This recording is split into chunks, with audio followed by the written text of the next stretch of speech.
Սեզոնով պայմանավորված սուր շնչառական վարակները կրկին գլուխ են բարձրացրել։ Բարձր ջերմություն, հազ, թուլություն, քթահոսություն։ Այս շաբաթ նման ախտանիշներով արդեն մոտ 9000 քաղաքացի է դիմել բուժհաստատություններ։ Նախորդ շաբաթվա համեմատ ցուցանիշն աճել է 1.2 անգամ։ Հոսպիտալացվածների ավելի քան 90%-ը մինչև 18 տարեկան անձինք են։ Հիվանդացին առավել բարձր ցուցանիշ արձանագրվել է 48-րդ շաբաթվա ընթացքում եմ ասում Գեղարքունիքի, Արամավիրի, Արագածոտնի եւ Կոտայքի մարզերում,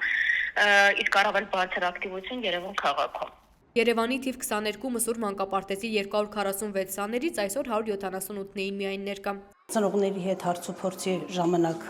պատճառաբանվել է, որ երեխաները հիվանդ են, ունենք 10 սուր շնչառական վարակով հիվանդ երեխա։ Իսկ կան ծնողներ, որ վախենում են, տանը փոքրիկ ունեն կամ հղի են, այո, պատճառաբանում են, որ ուղղակի վախենում են բերել սուր շնչառական վարակներից խուսափելու համար։ Մանկապարտեզում վարակների տարածումը կանխելու նպատակով թույլ չեն տալիս մանկապարտեզ բերել այն երեխաներին, որոնց մոտ նոր են սկսելի հայտ գալ ախտանշանները։ Որոշ դեպքերում էլ հենց մուտքի մոտ են նկատում, որ երեխան իրեն թույլ է զգում կամ ախտանշաններ ունի, միանգամից տուն են ուղարկում։ Որպես կանոն հիվանդ երեխաներ չենք ընդունում, ծնողներին զգուշացրել ենք հիվանդ երեխաներին չբերեն մանկապարտեզ։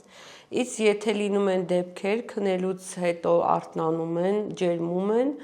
զանգում ենք ծնողին, զգուշացնում ենք, եթե ցանկանում են ջերմիչեցնող ենք տալիս, մինչև ծնողի գալը եւ ուղարկում ենք տուն։ Երբ որ լինում են կասկածներ, ակնադիտորեն տեսնում ենք, որ երեխան հիվանդ է, անպայման նստեցնում ենք, ջերմաչափում ենք, բուժքերի կաբինետում առանձնացնում ենք, տեսնում ենք ինչ վիճակում է երեխան, եթե ամեն ինչ նորմալ է, ուղղակի տրամադրության անկում է, մտնում է խումբ, եթե ոչ, անպայման ծնողի հետ ենք ուղարկում։ Երևանի թիվ 51 հիմնական դպրոցում էլ մոտ 1200 աշակերտներից ավելի քան 100-ը բացակայ են։ 40-ի մոտ սուր շնչառական վարակներ են ախտորոշվել։ Դպրոցի տնօրենը մտահոգվելու առիթ չի տեսնում այս սեզոնին բնորոշ ցուցանիշը։ Բայց անկախ ամեն ինչից, եթե ունենք ՍՇՎ-ի ախտորոշիչ որևէ հազ, կոկորդի ցավ, թուլություն, ջերմություն, տեղեկացնում ենք ծնողին եւ երեխային գրանցելով գրանցամատյանում ուղարկում ենք տուն։ Ամեն դեպքում այս պահի դրությամբ բացակայությունների թիվը անհանգստացնող չի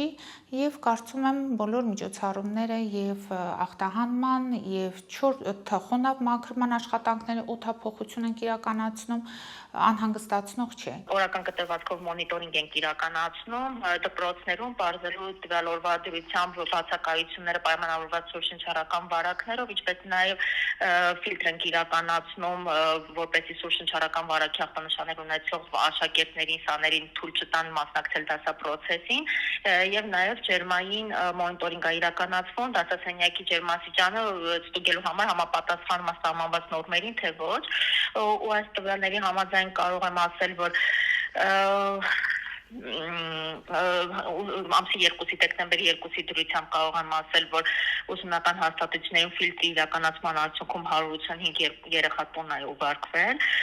Դեկտեմբերի 1-ի տվյալներով նախադպրոցական ու դպրոցական հաստատություններում գրանցվել է 55030 բացակա, որոնցից 11030-ը սուր շնչառական վարակներով են պայմանավորված։ Այս նշված 11030-ը ընդհանուր սաների 2.3%-ն է կազմում։ Ծնողների շրջանում խուճապ չկա, ասում է դպրոցի տնօրենը, բայց զգուշացրել են նրանց, եթե երեխաների մոտ որևէ ախտանշան նկատեն, չուղարկեն դասի։ Բացարձակապես խուճապ չկա, բայց հորդորում մշտապես խնդրում ենք, պահանջում ենք ծնողներին, որպեսզի հիվանդ երեխաներին դպրոց չուղարկեն, ուշադիր լինեն, պահեն հիգիենայի բոլոր պայմանները եւ կարծում եմ կարելի է այս առումով հանգիստ լինել, որ հակահամաճարակային բոլոր պարտադիր միջոցառումներն իրականացվում է դպրոցում։ Վերջին շաբաթներին հանրապետությունում ակտիվացել է գրիպի A տեսակի H3N2 ենթատեսակը, նաև ռինո, բոկա, ադենովիրուսներն ու պարագրիպը։ Հիվանդությունների վերահսկման եւ կանխարգելման ազգային կենտրոնից հիշեցնում են, հարուցիչների դեմ պայքարի ամենաարդյունավետ միջոցը սեզոնային գրիպի դեմ պատվաստումն է։ Մասնագետները նաև խորհուրդ են տալիս խուսափել ախտանշաններ ունեցողների հետ շփումներից, գանգատներ ունենալու դեպքում դիմել բժշկին, չօգտագործել հակաբիոտիկներ, քանի որ դրանք ցուցված չեն գրիպի եւ սուր շնչառական վարակների բուժման համար, հետևել անձնական հիգիենային եւ հաճախակի օդափոխել փակ տարածքները։